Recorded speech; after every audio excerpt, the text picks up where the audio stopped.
آج اکثر دوستوں کے ساتھ یہ پہلی ملاقات ہوگی، اسی عنوان سے، اسی حوالے سے ایک حدیث مبارکہ نظروں سے گزری جس میں پہلی ملاقات کا تذکرہ ہے، پہلی ملاقات کا ذکر ہے۔ پہلی ملاقات کے طبیعتوں پر اثرات ہوتے ہیں۔ اگر پہلی ملاقات اچھی ہو تو زندگی بھر انسان اس کی اچھائی کو محسوس کرتا رہتا ہے، اور اگر خدا نخواستہ پہلی ملاقات اچھی نہ ہو تو اس کے بھی طبیعت پہ اثرات رہتے ہیں۔ اللہ کے نبی صلی اللہ علیہ وسلم اور آپ کے ایک صحابی حضرت جابر بن سلیم رضی اللہ تعالیٰ عنہ، ان کی پہلی ملاقات کا تذکرہ ہے۔ تو خیال ہوا کہ چلو اسی حدیث کو ذکر کر دیں گے۔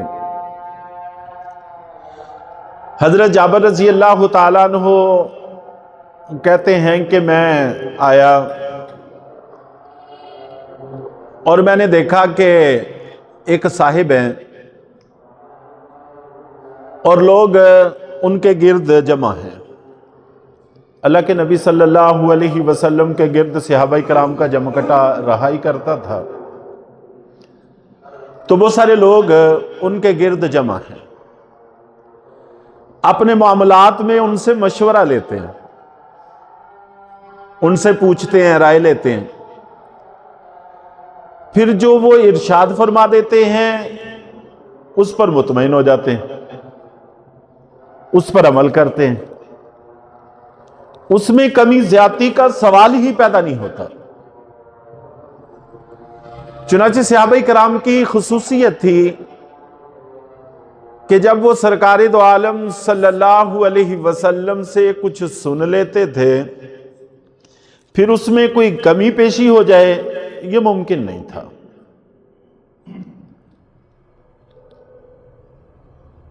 تو حضرت جابر بن سلیم رضی اللہ تعالیٰ عنہ کہتے ہیں کہ میں آگے بڑھا، میں نے لوگوں سے پوچھا کہ یہ کون ہے؟ انہوں نے بتایا کہ یہ اللہ کے رسول صلی اللہ علیہ وسلم ہیں۔ چنانچہ میں قریب گیا اور جا کر میں نے سلام کیا، علیک السلام۔ ابو داؤد شریف میں لمبی حدیث ہے، علیک السلام، آپ پر سلام ہو۔ سرکار دو عالم صلی اللہ علیہ وسلم نے مجھے جواب نہیں دیا۔ میں نے انتظار کر کے پھر کہا، علیک السلام، آپ کو سلام ہو۔ تو اللہ کے نبی صلی اللہ علیہ وسلم نے پھر بھی جواب نہیں دیا اور میری طرف متوجہ ہوئے، فرمانے لگے کہ علیک السلام نہ کہو بلکہ السلام علیکم کہو۔ عربی گرامر کے اعتبار سے، عربی ترجمے کے اعتبار سے دونوں جملوں کے مفہوم میں معنی میں فرق نہیں ہے، ایک ہی ہے۔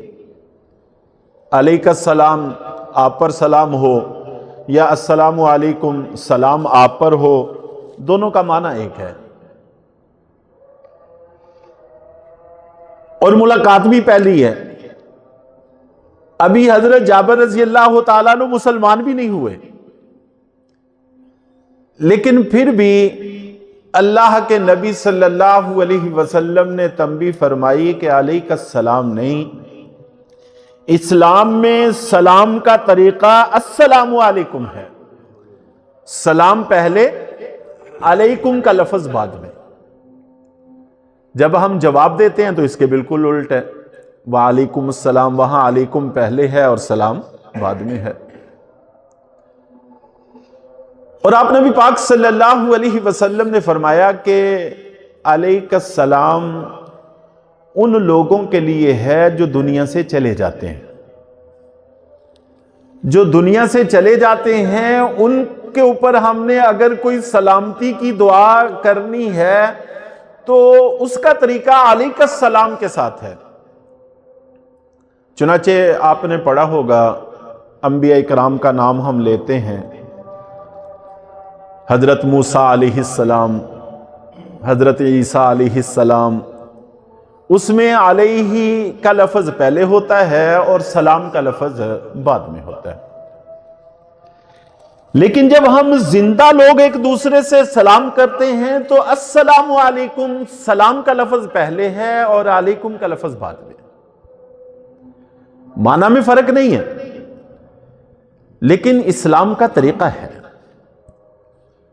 اور یہ صرف اسلام کا طریقہ ہی نہیں بلکہ اسلام کی پہچان ہے۔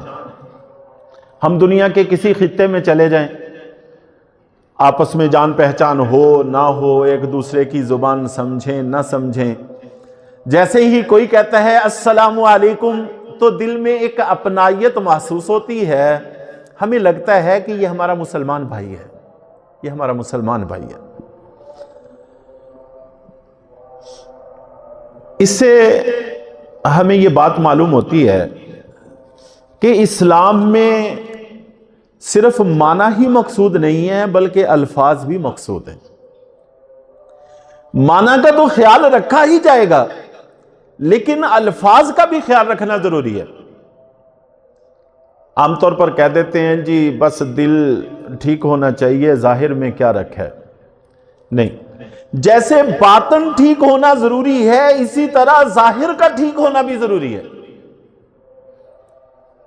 ایک دفعہ اللہ کے نبی صلی اللہ علیہ وسلم نے ایک صحابی کو دعا سکھائی، آمنت بکتابک الذی انزلت وبنبیک الذی ارسلت۔ دوسرے دن اللہ کے نبی صلی اللہ علیہ وسلم نے ان صحابی کا ہاتھ پکڑا، ان سے فرمانے لگے کہ جو دعا میں نے تمہیں سکھائی تھی وہ مجھے سناؤ۔ انہوں نے سنائی، آمنت بکتابک الذی انزلت وبرسولک الذی ارسلت۔ نبی کے لفظ کی جگہ رسول کا لفظ بولا، تو اللہ کے نبی صلی اللہ علیہ وسلم نے فرمایا کہ جو لفظ میں نے تمہیں سکھایا تھا وہ بولو۔ حالانکہ آپ نبی بھی تھے، رسول بھی تھے، اور ایک اعتبار سے رسول کا رتبہ نبی سے زیادہ ہے، اور ہمارے نبی تو تمام رسولوں کے بھی سردار ہیں، تو لیکن اس کے باوجود اللہ کے نبی صلی اللہ علیہ وسلم نے فرمایا کہ جو لفظ میں نے سکھائے تھے وہ لفظ بولو۔ اس سے معلوم ہوا کہ معنی بھی مقصود ہیں، الفاظ بھی مقصود ہیں، معنی کا خیال رکھنا بھی ضروری ہے، الفاظ کا خیال رکھنا بھی ضروری ہے، باطن کا ٹھیک ہونا جیسے ضروری ہے ظاہر کا ٹھیک ہونا بھی ویسے ہی ضروری ہے۔ تو بہرحال حضرت جابر رضی اللہ تعالیٰ عنہ کہتے ہیں کہ آپ نے مجھے بتایا کہ علیک السلام نہ کہو بلکہ السلام علیکم کہو۔ چنانچہ اس کے بعد پھر میں نے عرض کیا کہ کیا آپ واقعی اللہ کے رسول ہیں؟ یہ لوگ سارے کہہ رہے ہیں کہ آپ اللہ کے رسول ہیں، کیا واقعی میں بھی آپ اللہ کے رسول ہیں؟ آپ نے فرمایا کہ ہاں، اور 3 جملے ارشاد فرمائے کہ میں اس اللہ کا رسول ہوں کہ جب تم پر بڑی کوئی مصیبت آن پڑتی ہے، زندگی اور موت کی کشمکش میں پھنس جاتے ہو اور تمہیں بچاؤ کا کوئی راستہ نظر نہیں آتا، اس وقت جس اللہ کو پکارتے ہو میں اس اللہ کا رسول ہوں۔ چونکہ وہاں کے لوگ مشرک تھے، اللہ کو بھی مانتے تھے، بتوں کو بھی مانتے تھے، اور بھی بہت ساروں کو مانتے تھے، تو کوئی غلط فہمی نہ ہو، میں اس اللہ کا رسول ہوں کہ جب سارے راستے بند ہو جاتے ہیں پھر تم جس کو پکارتے ہو میں اس اللہ کا رسول ہوں۔ چنانچہ قرآن پاک میں فَإِذَا رَكِبُوا فِي الْفُلْكِ دَعَوُا اللَّهَ مُخْلِصِينَ لَهُ الدِّينَ، مشرکین سے کہا جا رہا ہے کہ جب تم کشتیوں میں سوار ہوتے ہو اور تمہاری کشتیاں طوفانوں میں پھنس جاتی ہیں، جن کو کبھی سمندری سفر کا اتفاق ہوا ہو اور کشتی کو طوفان میں ہچکولے لیتے دیکھا ہو، اس کو اندازہ ہوگا کہ اللہ کہاں تک یاد آتے ہیں۔ دل کی اتھاہ گہرائیوں سے ہوک اٹھتی ہے، پھر انسان اللہ کو پکارتا ہے۔ ایسے موقعوں پر تم جس اللہ کو پکارتے ہو، میں اس اللہ کا رسول ہوں۔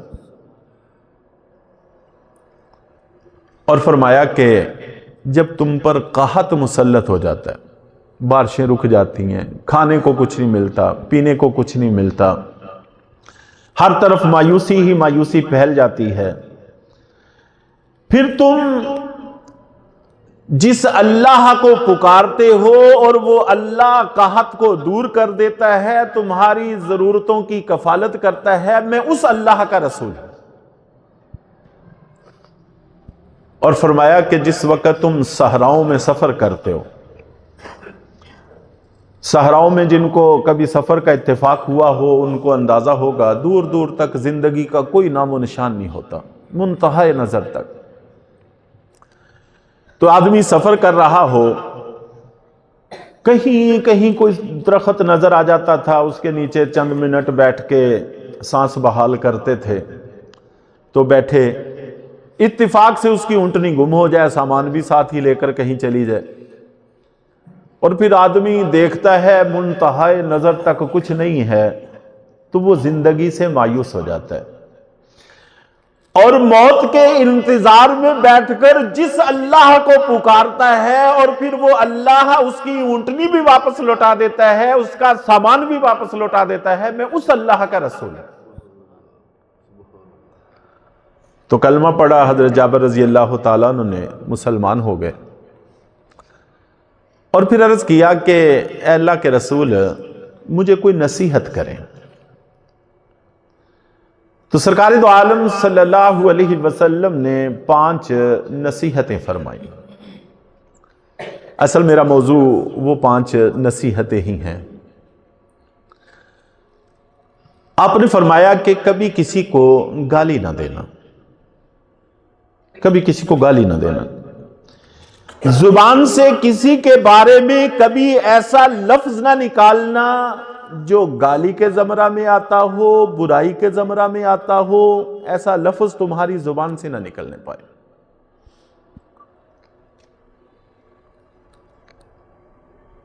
ایک دفعہ حضرت سیدنا صدیق اکبر رضی اللہ تعالیٰ عنہ نے کسی بات پر ناراض ہو کر اپنے غلام کے لیے لعنت کے لفظ استعمال کر دیا۔ اتفاق سے وہ الفاظ اللہ کے نبی صلی اللہ علیہ وسلم کے کانوں میں بھی پڑ گئے۔ تو سرکار دو عالم صلی اللہ علیہ وسلم نے فرمایا کہ لعانین والصدیقین کلا ورب الکعبہ، رب کعبہ کی قسم، ایک آدمی صدیق ہو اور وہ لعنت کرے، یہ نہیں ہو سکتا۔ زبان سے ایسا لفظ جو کسی کی برائی کے زمرہ میں آتا ہو، وہ ایک صدیق کی زبان سے نکلے نہیں ہو سکتا۔ سیدنا صدیق اکبر رضی اللہ تعالیٰ نے جب سنا تو فوراً احساس ندامت ہوا اور تدارک کے طور پر اپنے غلام کو آزاد کر دیا۔ حکم بھی ہم لوگوں کو یہی ہے کہ اگر کوئی غلطی ہو جاتی ہے، اس کے فوراً بعد کوئی نیکی کرنی چاہیے تاکہ اس گناہ کا کفارہ ہو جائے، کوئی نہ کوئی نیک عمل کرنا چاہیے۔ تو حضرت جابر رضی اللہ تعالیٰ عنہ کہتے ہیں کہ یہ لفظ میرے کانوں میں پڑنے تھے کہ کبھی کسی کی برائی نہ کرنا، پھر زندگی بھر میری اس زبان سے نہ کسی انسان کے لیے، نہ کسی حیوان کے لیے، نہ کسی بڑے کے لیے، نہ کسی چھوٹے کے لیے، نہ کسی آزاد کے لیے، نہ کسی غلام کے لیے ایسا لفظ نہیں نکلا جو برائی کے زمرہ میں آتا ہو۔ یہ چیز تھی جو صحابہ اکرام میں طاقت پیدا کرتی تھی کہ وہ چند ہزار تھے اور پوری دنیا پر ان کا تسلط تھا اور پوری دنیا کے بڑے بڑے شہنشاہ ان کے نام سے کانپا کرتے تھے۔ ایک دفعہ ہرقل اس وقت کی سب سے بڑی طاقت کا بادشاہ تھا، اس نے چند صحابہ کرام کو گرفتار کر لیا۔ حضرت عمر فاروق رضی اللہ تعالیٰ عنہ کو اطلاع ملی، انہوں نے خط لکھا کہ میرا یہ خط پہنچتے ہی میرے نبی کے صحابہ کو واپس بھیج دو، ان کو رہا کر کے ان کو واپس بھیج دو، وگرنہ یاد رکھنا میں تمہارے خلاف ایسا لشکر تیار کر چکا ہوں کہ جن کو اللہ کے ذکر سے نہ تجارت روکتی ہے، نہ زراعت روکتی ہے، نہ کوئی اور دنیا کی مصروفیت روکتی ہے۔ ہرقل بھی میدان جنگ کا آدمی تھا، حضرت عمر فاروق رضی اللہ تعالیٰ عنہ بھی میدان جنگ کے آدمی تھے۔ دھمکی یہ نہیں دی جا رہی کہ ان کے ساتھ توپ خانہ ہوگا، ان کے ساتھ ٹینک ہوں گے، ان کے ساتھ ایٹم ہوگا، ان کے ساتھ فلاں ہوگا، بلکہ کہا جا رہا ہے کہ وہ ایسے لوگ ہوں گے کہ اللہ کے ذکر سے نہ ان کو تجارت روک سکتی ہے، نہ زراعت روک سکتی ہے۔ اور خط پہنچتے ہی ہرقل نے نہ صرف یہ کہ سب کو واپس بھیجا رہا کر کے، بلکہ تحائف بھی دیے، ان کو تحائف دے کر بھیجا۔ یہ اس وقت کی بات ہے کہ جب ابھی صحابہ کرام چند ہزار تھے تو دنیا کے بڑے بڑے حکمران ان کے نام سے کانپا کرتے تھے، اور وجہ ان کی طاقت کی یہی تھی کہ وہ ایسے لوگ تھے کہ جب اللہ کے نبی کا فرمان کان میں پڑ جاتا تھا پھر سوال ہی پیدا نہیں ہوتا تھا کہ اس میں کمی بیشی ہو۔ جس وقت ایران کا فارس کا محاصرہ کیا، فوجیں مسلمانوں کے اس پر چڑھائی کر رہی تھیں، تو ایران نے چین کو خط لکھا تھا کہ میری مدد کرو۔ تو چین نے جواب میں لکھا کہ میں تمہاری مدد کروں گا، اور اتنا بڑا لشکر بھیج سکتا ہوں کہ جس کا پہلا حصہ ایران میں داخل ہوگا اور آخری حصہ چین سے رخصت ہوگا۔ اتنا بڑا لشکر ایران سے چین۔ لیکن پہلے مجھے یہ بتاؤ کہ وہ لوگ کیسے ہیں؟ تو شاہ فارس نے لکھا کہ وہ لوگ ایسے ہیں کہ اپنے نبی کی بات میں ذرہ بر کمی بیشی نہیں کرتے، چاہے جان چلی جائے، کچھ ہو جائے، اس کے مقابلہ میں کسی چیز کی پرواہ نہیں کرتے۔ تو چین کے بادشاہ نے کہا تھا کہ پھر یہ میرا لشکر بھی ناکافی ہے، ان لوگوں کو کبھی نہیں ہرایا جا سکتا جب تک ان کے اندر یہ بات موجود ہے۔ تو حضرت جابر بن سلیم رضی اللہ تعالیٰ عنہ نے عرض کیا کہ اللہ کے رسول مجھے نصیحت کیجئے۔ آپ نے نصیحت فرمائی، 5 نصیحتیں فرمائی۔ ان میں سے پہلی نصیحت یہ تھی کہ کبھی کسی کی برائی نہ کرنا۔ اب ہم اپنے ماحول کو دیکھیں، غیبت کرتے ہیں، بہتان لگاتے ہیں، کیا کچھ کرتے ہیں، جو منہ میں آتا ہے کہتے ہیں، گالم گلوچ، یہ تو ہمارا عام ہر گفتگو کا حصہ ہے۔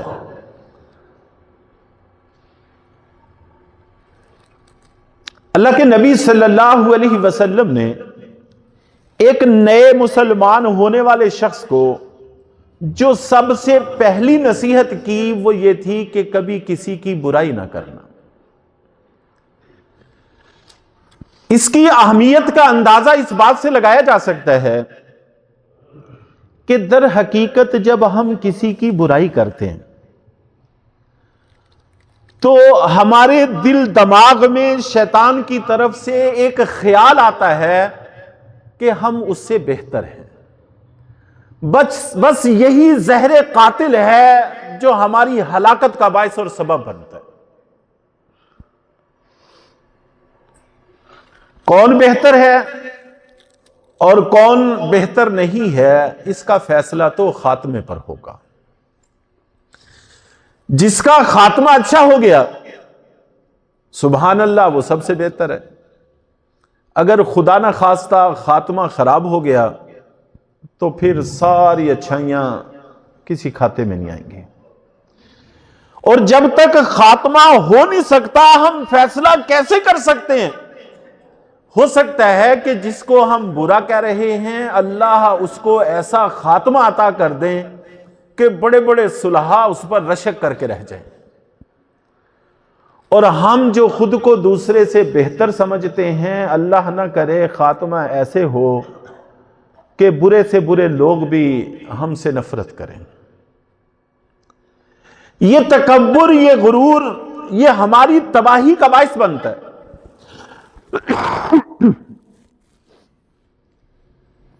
تو جب ہم کسی کی برائی کرتے ہیں تو ہمیں اس سے پہلے یہ سوچ لینا چاہیے، ہو سکتا ہے اس کی کون سی ادا اللہ کو پسند ہو اور ہماری کون سی ادا بری لگے، اس کا خاتمہ کس بھلائی پر ہو جائے اور ہمارا خاتمہ کس برائی پر ہو۔ حدیث میں ایک واقعہ منقول ہے، اللہ کے نبی صلی اللہ علیہ وسلم نے جس وقت خیبر کا محاصرہ کیا ہوا تھا، خیبر میں یہود آباد تھے، اللہ کے نبی صلی اللہ علیہ وسلم نے اپنے لشکر کے ساتھ ان کا محاصرہ کیا ہوا تھا۔ تو خیبر کے علاقے سے دروازے سے ایک چرواہا نکلا، حبشی تھا، غریب تھا، لوگوں کی بکریاں اجرت لے کر چرایا کرتا تھا۔ اس کے ذہن کے اندر خیال آ گیا کہ مسلمان آئے ہوئے ہیں، ان کو دیکھنا چاہیے، ان میں ان کے سردار اور ان کے بادشاہ بھی ہوں گے، بادشاہ بھی دیکھنا چاہیے۔ کبھی بادشاہ نہیں دیکھا تھا اس آدمی نے، غریب لوگوں کی وہاں تک رسائی کہاں ہوتی ہے، بادشاہ نہیں کبھی دیکھا تھا۔ چلو بادشاہ بھی دیکھتے ہیں، لوگوں کو بھی دیکھتے ہیں، یہ کیا چاہتے ہیں۔ تو وہ بکریاں چراتا چراتا لشکر کی طرف نکل آیا اور پوچھنے لگا کہ آپ کے سردار کون ہیں؟ صحابہ اکرام نے بتایا کہ یہ سامنے خیمہ ہے، اس کے اندر ہیں ہمارے سردار اللہ کے نبی صلی اللہ علیہ وسلم۔ تو پہلے تو وہ کہنے لگا کہ آپ میرے ساتھ مذاق کر رہے ہیں، ہم نے تو اب تک یہی سنا تھا کہ بادشاہ ریشم کے خیموں میں اور بڑی شان و شوکت کے ساتھ رہتے ہیں، اور یہ کھجوروں کی ٹہنیوں کا بنا ہوا خیمہ، اس میں تمہارے سردار اور اتنا بڑا لشکر، میری سمجھ میں نہیں آتا۔ لیکن اس کو نہیں پتا تھا کہ یہ بادشاہوں کے بادشاہ ہیں، شہنشاہوں کے شہنشاہ ہیں۔ چنانچہ پہلے تو مذاق سمجھا، پھر ہمت کی اور چلا گیا۔ اللہ کے نبی صلی اللہ علیہ وسلم کے بھی پہرے دار ہوا کرتے تھے، لیکن پھر ایک دفعہ اللہ تعالیٰ نے وحی نازل کی کہ آپ کی حفاظت کی ذمہ داری ہمارے ساتھ ہے۔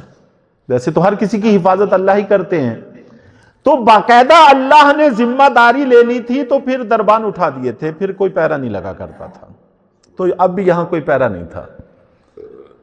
چنانچہ وہ حبشی پھٹے پرانے کپڑے، بدبودار جسم، تو خیمے میں داخل ہوا اور جا کر پوچھنے لگا کہ آپ کیا چاہتے ہیں، آپ کا مقصد کیا ہے، آپ کا مشن کیا ہے۔ آپ نے موٹی موٹی تعلیمات اسلام کی بتائیں۔ تو وہ حبشی کہنے لگا کہ اگر میں مسلمان ہو جاؤں، میں بھی تمہارے ساتھ مل جاؤں، تو میرے بھی کچھ حقوق ہوں گے؟ آپ نے فرمایا ہاں، تم کلمہ پڑھ لو گے، ہمارے بھائی بن جاؤ گے، تمہیں ہم اپنے گلے سے لگائیں گے، سینے سے لگائیں گے۔ تو اس نے بھی کہا کہ اتنے بڑے بادشاہ، سبحان اللہ، چاند سے زیادہ چمکدار چہرہ، خوشبو جسم سے مہک رہی ہے، تو آپ مجھ جیسے بدبودار شخص کو اپنے سینے سے لگائیں گے؟ آپ نے فرمایا کہ ہاں، ہم اپنے سارے بھائیوں کو سینے سے لگایا کرتے ہیں، سینے سے لگائیں گے۔ کلمہ پڑھا، مسلمان ہو گیا، اور اس نے پوچھا کہ میرے لیے کیا حکم ہے؟ آپ نے فرمایا کہ یہ جو تمہارے پاس بکریاں ہیں، یہ یہودیوں کی امانتیں ہیں، جنگ ہماری ہے، ان کے ساتھ تمہاری نہیں ہے، تو تم یہ بکریاں ان کی واپس کر کے آؤ، پھر آ کر ہمارے ساتھ شامل ہو جانا۔ یہ نبوت ہے، اس کو نبوت کہتے ہیں کہ حالات جیسے بھی آ جائیں حق کا ترازو ہاتھ سے نہ چھوٹنے پائے. دشمن ہے، محاصرہ کس لیے کیا جاتا ہے؟ تاکہ باہر سے کوئی کھانے کی پینے کی طاقت کی کوئی چیز ان تک نہ پہنچ سکے. اور بکریوں کو ایک اچھا خاصا ریوڑ اپنے حکم سے ان کے پاس بیچ رہے ہیں جو ان کی کئی دنوں کی ضرورت ہے.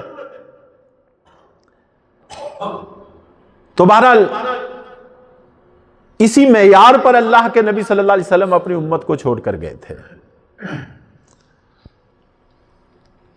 وہ گیا چرواہا بکریوں کو دروازے سے داخل ہو کر کے واپس آ گیا. بکریاں چرانے والے لوگ جانتے ہیں کہ جب دروازے سے داخل ہوں بکریاں اپنے اپنے گھروں میں خود ہی چلی جاتی ہیں. واپس آ گیا. آپ نے جہاد کا حکم دے دیا، جہاد میں شامل ہو گیا، شہید ہو گیا. اور جہاد میں داخل ہونے سے پہلے اس نے اللہ کے نبی صلی اللہ علیہ وسلم سے چند سوال کیے تھے. ان میں سے ایک سوال یہ تھا کہ اگر میں شہید ہو جاتا ہوں تو مجھے کیا ملے گا؟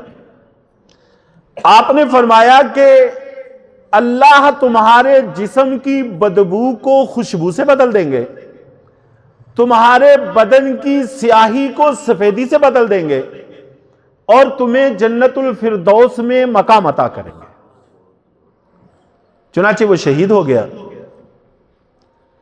تو اللہ کے نبی صلی اللہ علیہ وسلم نے بعد میں پھر شہداء کا جائزہ لیتے ہوئے ان کے سر پہ جا کے کھڑے ہو کے کہا کہ یہ وہ خوش قسمت آدمی ہے کہ میری آنکھیں دیکھ رہی ہیں کہ اللہ نے اس کی بدبو کو خوشبو سے بدل دیا ہے اور اس کے جسم کی سیاہی کو سفیدی سے بدل دیا ہے، اور یہ جنت الفردوس کے اندر ٹہل رہا ہے، وہاں کے باغات میں ٹہل رہا ہے. اور یہ وہ شخص تھا اگر چند لمحے پہلے مر جاتا تو سیدھا جہنم میں جاتا، بغیر کلمے کے مرتا. کلمہ پڑھا اور جہاد میں شریک ہوا، شہید ہو گیا. نہ کوئی سجدہ نصیب ہوا، نہ کوئی نماز، نہ کوئی زکوٰۃ، نہ کوئی روزہ، نہ کوئی حج، کچھ بھی نہیں. کلمہ پڑھا، شہید ہو گیا، اور زبان نبوت سے اس کے جنتی ہونے کی بشارت آ گئی. تو اسی کو میں عرض کر رہا تھا کہ اصل فیصلہ تو خاتمے پر ہونے والا ہے کہ کون کہاں پہنچے گا. تو اللہ کے نبی صلی اللہ علیہ وسلم کے ساتھ حضرت جابر ابن سلیم رضی اللہ تعالیٰ عنہ کی پہلی ملاقات کا میں واقعہ عرض کر رہا تھا کہ پہلی ملاقات ہوئی، کلمہ پڑھ لیا، مسلمان ہو گئے، پھر نصیحتیں طلب کیں. تو آپ نے ان میں سے ایک نصیحت یہ کی تھی کہ کسی کی برائی نہ کرنا. انہوں نے تو اس پر عمل کیا تھا. تو آج ہم بھی یہ طے کر لیتے ہیں کہ ہم بھی کسی کی برائی نہیں کریں گے، نہ گالی کی شکل میں، نہ گلوچ کی شکل میں، نہ کسی غیبت کی شکل میں، نہ بہتان کی شکل میں. انشاءاللہ العزیز یہ دنیا بھی ہماری بڑی راحت کی ہو جائے گی، آخرت بھی بڑی راحت کی ہو جائے گی. باقی 4 نصیحتیں بھی انتہائی اہم ہیں. انشاءاللہ زندگی میں کبھی موقع ملا تو اس پر بھی بات عرض کریں گے. اللہ تعالی ہم کو عمل کی توفیق عطا فرمائے.